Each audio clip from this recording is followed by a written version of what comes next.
আজকে আছি পাইকপাড়া একটা জঙ্গলের ভিতরে, অনেক বড়। এই জঙ্গলটা এতই ভয়ঙ্কর, সন্ধ্যার পরে থেকে রোডে, এটা গাজীপুর মাওনা কালিয়াকুর রোড। এই রোডে সন্ধ্যার পরে থেকে আর কি ডাকাতি হয়। এই এলাকায় আমি একবার অনেক আগে ডাকাতের খপ্পরে পড়ছিলাম।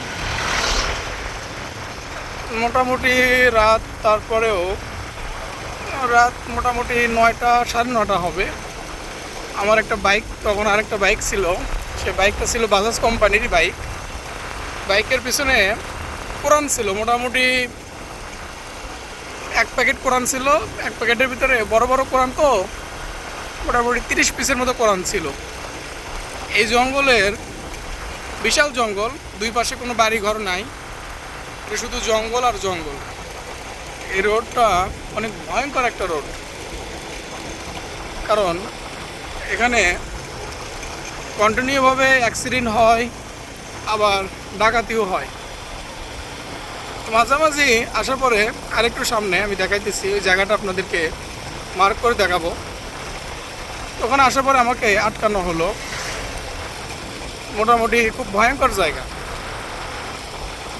ডাকাতরা সামনে গাছ ফেলায় রাখলো, ডাকাতি করতেছিল। প্রথম সম্ভবত আমি, মানে ফার্স্টটা আমি পড়ে গেছি।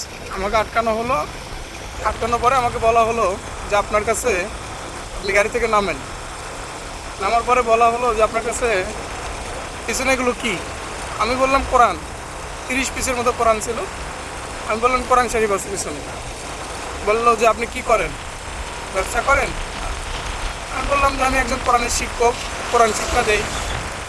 তখন ওনারা আমাকে বললো, আপনি যে কোরআন শিক্ষা দেন কোন এলাকায়? আমি বললাম এই এলাকায়, এই কালিয়াকুড়ির ভিতরেই। কোন জায়গায় থাকেন? বললাম ফুলবাড়িয়া। কার বাড়িতে থাকেন? তখন আমি লজিং ছিলাম। বললাম শামসুল ডাক্তারের বাড়িতে ছিলাম। শামসুল ডাক্তার মুক্তিযোদ্ধার কমান্ডার, ওনার বাড়িতে ছিলাম। তো ওনার কথা বললাম। তো বললো যে আপনি কোন এলাকায় কোরআন শিক্ষা দেন? বললাম আশেপাশে যতগুলো গ্রাম আছে সব গ্রামে আমার ছাত্রছাত্রী আছে। বললো যে কী কোরআন শিক্ষা দেন? আমি বললাম যে এরকম বয়স্কদের কোরআন শিক্ষা, ক্যারিয়ানা কোরআন শিক্ষা বয়স্কদের বৈজ্ঞানিক পদ্ধতিতে। পরে ওনারা আমাকে বললো, আপনার একজন বললো কী আছে বার করেন, তাড়াতাড়ি বার কর। এই যে এই জায়গাটা, এই জায়গাটাতেই, আবার এই জায়গাটাতেই এখানে তারা বসে রাতে ডাকাতি করে। তারপরে আমাকে বলা হলো যে আপনি যেহেতু কোরআন শিক্ষা দেন, কী আছে সোজাসুজিভাবে বাইর করেন, আমরা আপনাকে মারধর করতে চাইতেছি না।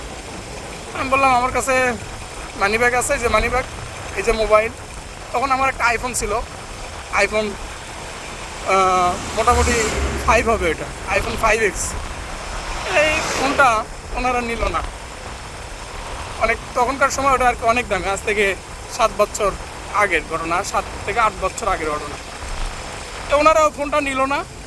এই জঙ্গল দেখেন, বিশাল জঙ্গল, আমি দেখাইতেছি আপনাদের। এখানে কোনো বাড়িঘর নাই, শুধু জঙ্গল আর জঙ্গল। তো ওনারা ফোনটা আর কি নিল না, না নিয়ে আমাকে বললো টাকা দেন। তখন আমার কাছে টাকা ছিল না। আমার কাছে মোটামুটি তেল নেওয়ার পরে কোরআনগুলো আনার সময় আমি ভাবলাম যে বাসায় তো চাইতেছি, টাকা কী করবো, টাকা ছিল না। মোটামুটি হয়তো 200 টাকা কি কয়েক টাকা ছিল, 200 টাকায় সম্ভবত ছিল। পরে ওনারা 200 টাকা নিল।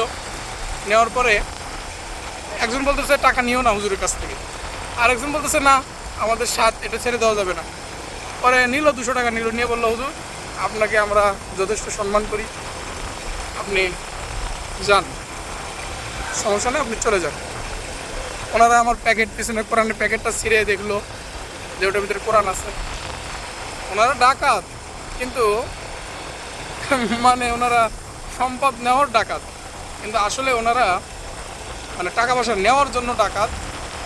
মানে দামি কিছু থাকলে নিত, অন্য কোনো ফোন হলে নিত, বা অন্য কোনো কিছু থাকলে নিত। ওনারা, আমি এভাবে ডাকাতের খপ্পর থেকে আল্লাহর রহমতে কোরআনের কারণে বেঁচে গেছি। আবার অনেক মানুষ আছে যেখানে হত্যা হয়েছে, এখানে তো বাড়িঘর নাই, শুধু পাহাড় আর পাহাড় দেখেন, আর গাছ আর গাছ।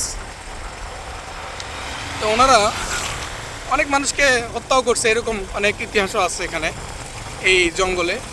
অনেক মেয়েকে, এদিক দিয়ে কোনো মেয়ে যাইতে পারে না সন্ধ্যার পরে, দিনের বেলাও যাইতে পারে না একা একাই, কারণ এটা ভয়ঙ্কর একটা জঙ্গল। এই যে বাস চলে, কালিয়াকুর থেকে বাস চলে মাওনা পর্যন্ত। এটা মাওনা, হ্যাঁ, কালিয়াকুর মাওনা রোড, খুব ভয়ঙ্কর একটা জায়গা। তো অনুরূপ দেখেন এখন দুপুরবেলা, তারপরেও দেখেন মানে শুনশান, কোনো মানুষ নাই, জন নাই, অথচ গাড়ি ঘোড়া কিন্তু চলতেই থাকে। এরকম একটা জায়গা, হাজার হাজার একর জমি পড়ে আছে, হাজার হাজার। অনুরূপ দুই সাইডে গাছ ছাড়া আর কিছু আপনি খুঁজে পাবেন না। যারা দেখেন নাই তারা আসতে পারেন দেখার জন্য, ঘোরার জন্য। শুধু গজারি গাছ আর আকাশপানি গাছ, ইউক্যালিপটাস নাই, তেজপাতার মতো যে গাছটা, ওই গাছ। এতক্ষণ থেকে আপনাদেরকে আমি যে ঘটনাটি বললাম, ঘটনাটি আসলেই সত্য।